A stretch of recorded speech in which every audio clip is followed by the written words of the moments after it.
Hello दोस्तों, कैसे हैं? उम्मीद करते हैं आप अच्छे होंगे, स्वस्थ होंगे, मस्त होंगे और पढ़ाई में व्यस्त होंगे। मैं नीलकमल सर उपस्थित हुआ हूं अपने online platform Purvanchal career classes पे, लेके जीके की क्लास। आज के क्लास में जो प्रश्नों का संग्रह है वो आपके बोर्ड पे है। इस प्रकार है, इंपोर्टेंट प्रश्न है। और पहला प्रश्न जो है इसमें, शाल और सागौन सबसे महत्वपूर्ण पेड़ है। ए ऑप्शन पर्णपाती, बी ऑप्शन औषधि, सी ऑप्शन पुरोगामी और डी ऑप्शन शंकुधारी। तो ये पीछे हम ये क्वेश्चन पढ़ाए हैं, ये प्रश्न पीछे के वीडियो में आया हुआ है, पर थोड़ा सा चेंज था। अब आप बताइए कि साल और सागौन किस वन में पाए जाते हैं। हालांकि वनों का प्रकार आपको हमने पहले बताया, भारत में मुख्यतः जो वन है वो आपके पर्णपाती वन है, आपका सदाबहार वन है, आपका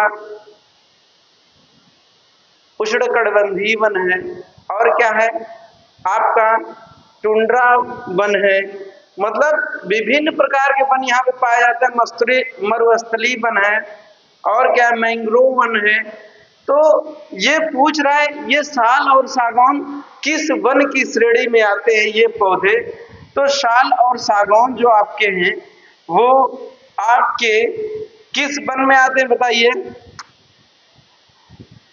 साल और सागौन आपके पर्णपाती वन में आते हैं। किसमें आते हैं? पर्णपाती या पतझड़ वन में आते हैं। ठीक है, अगला प्रश्न आपका रहा, ये है स्क्रीन पे, स्वच्छ विकास तंत्र कार्यक्रम, क्लीन डेवलपमेंट मैकेनिज्म प्रोग्राम। ये प्रोग्राम है, यहाँ पे मिसप्रिंट हुआ है, ठीक है, का उपयोग डॉट डॉट को कम करने के लिए किया जाता है। ए ऑप्शन पानी की कमी, बी ऑप्शन ध्वनि प्रदूषण की कमी, सी ऑप्शन वनोन्मूलन और D option green house gas उत्सर्जन। चार ऑप्शन है स्वच्छ विकास तंत्र कार्यक्रम। क्लीन डेवलपमेंट क्या है ये? क्लीन डेवलपमेंट प्रोग्राम इसका शुद्ध नाम है। ठीक है, क्लीन डेवलपमेंट प्रोग्राम इसका नाम है। अब आप देखो यहां पे एक त्रुटि हुई है, थोड़ा सा लेखन त्रुटि हुई है।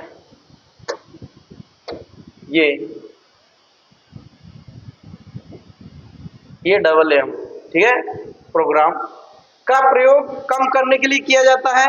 तो किसको कम करने के लिए? ग्रीन हाउस प्रोग्राम, जो ग्रीन हाउस उत्सर्जन है, ग्रीन हाउस गैस, उसको कम करने के लिए किसका?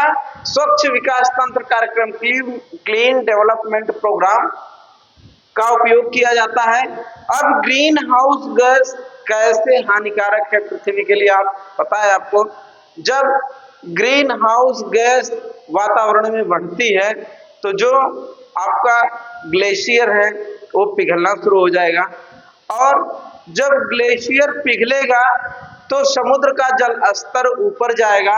तो समुद्र के निचले हिस्से में जो, या समुद्र के किनारे जो देश बसे हुए हैं उन पे जल संकट आ जाएगा। जल के कारण वो डूब सकते हैं और खत्म हो सकते हैं, उनका अस्तित्व खत्म हो सकता है। जैसे भारत का पड़ोसी देश जो मालदीव है, वो अगर ग्लेशियर पिघलता है, अधिक पिघलता है, तो वो डूबने के कगार पे आ जाएगा। कुछ हिस्सा उसका पानी में डूब चुका है। अगला प्रश्न आपका है, स्क्रीन पे ये रहा आपका, निम्नलिखित में से कौन सा ग्लोबल वार्मिंग है? ठीक है, क्या है ये? ग्लोबल वार्मिंग है। ग्लोबल वार्मिंग यानी कि इसी को कहा जाता है क्या? वैश्विक तापन। हिंदी इसकी है वैश्विक तापन, ग्लोबल वार्मिंग। निम्नलिखित में से कौन सा ग्लोबल वार्मिंग का कारण नहीं है पूछ रहा है। ठीक है, क्या पूछ रहा है? नहीं है। उचित वर्षा, ए ऑप्शन, बी ऑप्शन निश्चित मौसम पैटर्न, सी ऑप्शन ग्लेशियर और बर्फ की चादर का पिघलना, डी ऑप्शन समुद्र स्तर का बढ़ना। तो ग्लोबल वार्मिंग में हमने अभी बताया है कि ग्रीन हाउस गैसों के कारण जो है वैश्विक तापमान बढ़ता है, ग्लोबल वार्मिंग होती है, और उसका परिणाम क्या होता है कि अनिश्चित मौसम पैटर्न हो जाता है, ग्लेशियर और बर्फ पिघल जाते हैं और समुद्र तल का या समुद्र का जो स्तर है वो बढ़ जाता है। लेकिन इसमें पूछ रहा है कि नहीं है, ठीक है, तो नहीं है कि मतलब उचित वर्षा ग्लोबल वार्मिंग के लिए कोई भी निष्प्रभाव नहीं करती, कोई भी प्रभावित नहीं करती है, यानी कि आपका जो उचित वर्षा है ये ग्लोबल वार्मिंग के लिए जिम्मेदार नहीं है, ठीक है। अगला प्रश्न आपका ये रहा स्क्रीन पे, निम्नलिखित में से कौन सा सबसे अभिक्रियाशील तत्व है? A option oxygen, B option hydrogen, C option chlorine और डी ऑप्शन नियान। तो इन चारों ऑप्शनों में से सबसे अभिक्रियाशील तत्व की बात हो रही है। वैसे आप अगर इसमें हाइड्रोजन पे जाएंगे तो ये तो पहले ही निष्क्रिय है, ठीक है, लेकिन सबसे अधिक की बात हो रही है तो इसमें सबसे अधिक कौन सा है? क्लोरीन, और सबसे कम जो है ये कौन सा है? सबसे कम अभिक्रियाशील तत्व है वो आपका नियान है, ठीक है। अक्रिय गैस है ना नियान, अक्रिय गैस में आती है, यानी कि ये क्रियाशील नहीं है। ऐसे यह प्रश्न होना चाहिए सबसे कम, लेकिन मिसप्रिंट हुआ है। इन चारों में सबसे अधिक की बात होगी तो क्लोरीन है और सबसे कम की बात होगी तो आपकी नियान है। अगला प्रश्न ये रहा आपके स्क्रीन पे, निम्नलिखित में से कौन सा दुनिया का सबसे लंबा पेड़ है? ठीक है, रेडवुड, देवदार, फर, चीड़, इन चारों में से दुनिया का सबसे लंबा वृक्ष कौन सा है? तो कौन सा है? वो आपका है रेडवुड। कौन है? रेडवुड, ऑप्शन ए सही है। इसकी जो ऊंचाई होती है ये लगभग कितना होती है? 350 फीट के आसपास, ठीक है, 350 फीट इसकी क्या होती है? लंबाई होती है। अब समझ सकते हैं कि लगभग 94 मीटर इसका एवरेज लेंथ होता है। और क्या होता है? ये कार्बन का अवशोषण अधिक करता है, ठीक है, कार्बन का अवशोषक है रेडवुड, ठीक है, क्या है? कार्बन को एब्जॉर्ब करता है अधिक से अधिक संख्या में, और इसकी जो लंबाई है लगभग 350 फीट है, और लगभग मीटर में आप देखेंगे तो 94 से लेके 96-94 के आसपास मीटर है, ठीक है। उम्मीद करते हैं कि आप ये प्रश्न बहुत अच्छी तरह से समझ गए होंगे। अगला आपका है, विश्व पर्यावरण दिवस कब मनाया जाता है? इंपोर्टेंट प्रश्न है, कई बार पूछा गया है विभिन्न प्रतियोगी परीक्षाओं में। ए ऑप्शन 31 मई, बी ऑप्शन 30 सितंबर, और सी ऑप्शन 5 जून, और डी ऑप्शन आपका 12 अप्रैल। इन चार में से पूछ रहा है कि विश्व पर्यावरण दिवस कब मनाया जाता है, तो आप बताइए कब मनाया जाता है? विश्व पर्यावरण दिवस आपका ऑप्शन सी सही है, 5 जून को मनाया जाता है। और ये कब शुरू किया गया? स्टॉकहोम सम्मेलन, स्टॉकहोम सम्मेलन में शुरू किया गया, ठीक है। कब ये हुआ था इसको भी जान लीजिए, तो 1972 में हुआ था, ठीक है। कब हुआ था? 1972 ईस्वी में स्टॉकहोम सम्मेलन हुआ था, और ये 5 जून से लेकर 16 जून के मध्य चला था। उसमें जो 5 जून रहा उसको विश्व पर्यावरण दिवस के रूप में घोषित किया गया और यूएनईपी का गठन किया गया। इसकी जो उपलब्धि है ये यही है स्टॉकहोम सम्मेलन का, कि इसमें 5 जून को विश्व पर्यावरण दिवस के रूप में घोषित किया गया। दूसरा, यूएनईपी का गठन किया गया। यूएनईपी क्या है? यूनाइटेड नेशन एनवायरमेंटल प्रोग्राम, ठीक है, ये इसका फुल फॉर्म है, संयुक्त राष्ट्र पर्यावरण कार्यक्रम इसका हिंदी में नाम है। इसका गठन कब हुआ था? 5 जून 1972 को हुआ था। इस चीज को आप याद रखिएगा। आप कहीं भी आप देखेंगे तो सिर्फ दिया रहेगा कि विश्व पर्यावरण दिवस कब मनाया जाता है? 5 जून को। लेकिन कब से मनाया जाता है? तो स्टॉकहोम सम्मेलन से। स्टॉकहोम सम्मेलन का आयोजन कब हुआ था? सन 1972 में हुआ था, ठीक है, इतना आप याद रखिएगा। और उसी समय यूएनईपी का भी गठन हुआ था। यूएनईपी से भी प्रश्न पूछता है। अगला प्रश्न आपका है, ये रहा, डॉट डॉट वह प्रक्रिया जिसके तहत किसान अपनी भूमि पर वाणिज्यिक और गैर वाणिज्यिक उद्देश्यों के लिए वृक्ष उगाते हैं, ठीक है। ए ऑप्शन वृक्ष वानिकी, बी ऑप्शन वन संरक्षण, सी ऑप्शन कृषि वानिकी और डी ऑप्शन वृक्ष संरक्षण। ये पूछ रहा है कि कोई वह प्रक्रिया जिसके तहत कोई भी किसान अपनी जो भूमि है उसमें वाणिज्यिक और गैर वाणिज्यिक तरीके से अपनी जो खेती करता है या वृक्ष उगाता है, वृक्षों को लगाता है, उसका क्या नाम है इन चारों में से? तो उसका जो सही नाम है वो आपका है कृषि वानिकी। क्या है? कृषि वानिकी उसको कहा जाता है, ठीक है। अगर किसान वाणिज्यिक दृष्टि से या गैर वाणिज्यिक दृष्टि से अपने भूमि पे ये पेड़ पौधों को लगाता है तो किसमें आता है? कृषि वानिकी के अंतर्गत इसको रखा गया है। अगला जो आपका प्रश्न है ये रहा, भारत में चाय और कॉफी की फसलें की किस श्रेणी में आती है? यानी कि भारत में कॉफी और चाय की जो फसल है वो किस प्रकार की खेती में आती है उसके बारे में पूछ रहा है, या किस प्रकार की फसल में आती है। ए ऑप्शन बागवानी फसल, बी ऑप्शन नकदी फसल, सी ऑप्शन खाद्य फसल और डी ऑप्शन वृक्षारोपण फसल, ठीक है। तो इसका जो सही उत्तर है वो आपका डी ऑप्शन है, वृक्षारोपण फसल में ये आती है। कौन? आपकी चाय और कॉफी। बागवानी फसल में कौन सी आती है? जैसे आम हो गया, ठीक है, आम, अमरूद, लीची इत्यादि जो होते हैं ये आपके बागवानी में आते हैं।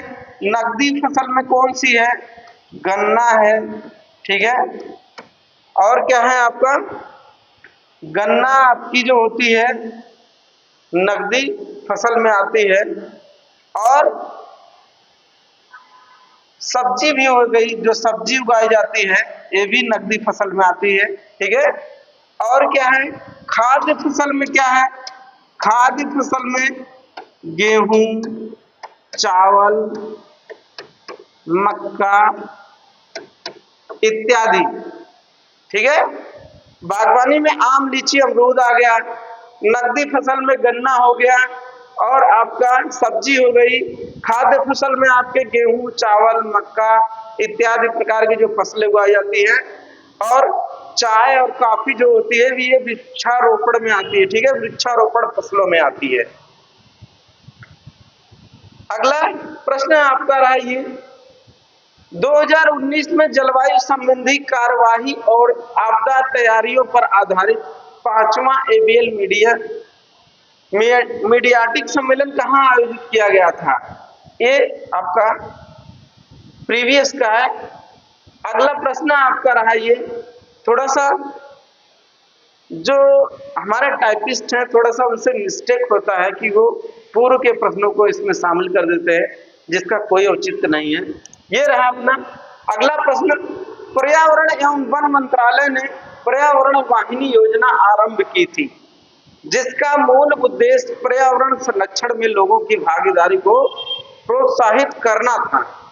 कब हुआ था? पर्यावरण एवं वन मंत्रालय ने किस सन ये योजना लाई वाहिनी योजना या पर्यावरण वाहिनी योजना आरंभ किस सन में की? कौन विभाग? भारत का पर्यावरण एवं वन मंत्रालय विभाग, वही पूछ रहा है।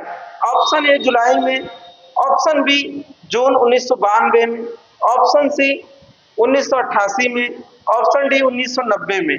तो कब लाई थी भारत का पर्यावरण एवं वन मंत्रालय? 1992 में इसको लाई थी। और क्या हुआ था 1992 में? पृथ्वी सम्मेलन का आयोजन हुआ था, इसको भी आप याद रखिएगा। पृथ्वी सम्मेलन का आयोजन कब हुआ था? 1992 में। ठीक है, हर 10-10 साल पे ये आयोजन इसका होता रहा है। 92, 2002, 2012 ऐसे करके पृथ्वी सम्मेलन 1, 2, 3 ऐसे करके होता है।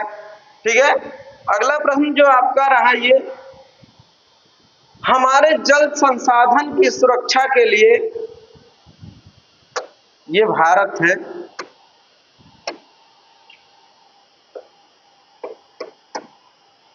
भारत सरकार ने किस वर्ष में जल प्रदूषण निवारण एवं नियंत्रण अधिनियम पारित किया था? फैक्ट क्वेश्चन है, यानी कि जल प्रदूषण निवारण अधिनियम भारत सरकार ने कब लाया? ए ऑप्शन 1976 में, बी ऑप्शन 1975 में, सी ऑप्शन 1973 में और डी ऑप्शन 1974 में। तो भारत सरकार जल प्रदूषण एवं निवारण अधिनियम कब लाया था? कब लाया था? 1974 ईस्वी में। ठीक है, 1974 ईस्वी में वन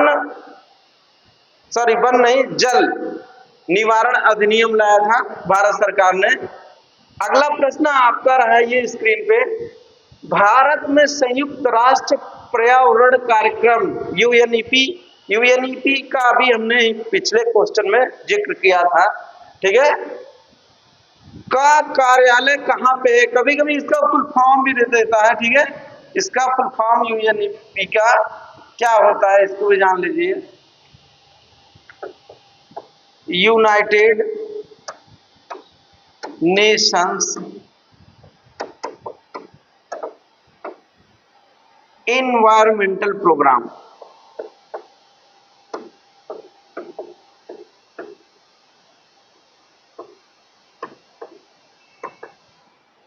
इन्वायरमेंटल प्रोग्राम,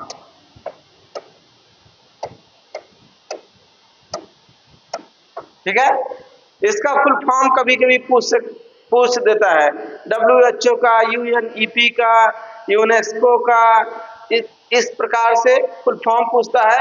तो यूएनईपी का जो फुल फॉर्म है, यूनाइटेड नेशंस इन्वायरमेंटल प्रोग्राम इसका फुल फॉर्म है, या इसका हिंदी दिया हुआ है संयुक्त राष्ट्र पर्यावरण कार्यक्रम। क्या है इसका फुल फॉर्म हिंदी में? हिंदी रूपांतरण क्या है? संयुक्त राष्ट्र पर्यावरण कार्यक्रम। ठीक है, ये इसका हिंदी में नाम है। क्या नाम है इसका? हिंदी में नाम है संयुक्त राष्ट्र पर्यावरण कार्यक्रम। ठीक है, तो कहाँ पे है भारत में इसका? भारत में इसका जो मुख्यालय है वो आपके नई दिल्ली में है। कहाँ पे है? नई दिल्ली में है। ठीक है, भारत में यूएनईपी का जो कार्यालय है वो नई दिल्ली में है। अगला आपका प्रश्न है ये, तेंदु, अमलतास, बेल जैसे सामान्य पेड़ भारत में किस प्रकार के वनों में पाए जाते हैं? ए उष्णकटिबंधीय कटीले वन, आर्द्र पर्णपाती वन, मोंटेनो वन, शुष्क पर्णपाती वन। तो जो अमलतास, बेल है, ये सब भारत में जो है किस वन की श्रेणी में आते हैं? तो ये आते हैं शुष्क पर्णपाती वन में। किसमें? शुष्क पर्णपाती वन की श्रेणी में आते हैं। अमलतास, बेल, तेंदु जो होते हैं ये सब किसमें आते हैं? शुष्क पर्णपाती वन में आते हैं। कटीली में क्या आती है? कटीली में आपका कैक्टस है या नागफनी, उसी को कहा जाता है, बबूल है आपका। ठीक है, बबूल का पेड़ भी उसमें आता है। और कौन आता है? खजूर का पेड़ आता है। यानी कि मरुस्थलों में जो उगने वाले पेड़ पौधे होते हैं, जीरोफाइट्स जो होते हैं, उन्हें उष्णकटिबंधीय कटीले वन में रखा जाता है। ठीक है, अगला प्रश्न आपका है, बस खत्म, यानी कि इतने ही प्रश्नों का संग्रह था। आज का जो वीडियो है वो कैसा लगा आप कमेंट करके जरूर बताइएगा। अगर चैनल पे आप नए हैं तो हमारे पूर्वांचल कैरियर क्लासेस को आप सब्सक्राइब करना ना भूलिए। मिलते हैं अगले वीडियो में, तब तक के लिए नमस्कार, जय हिंद।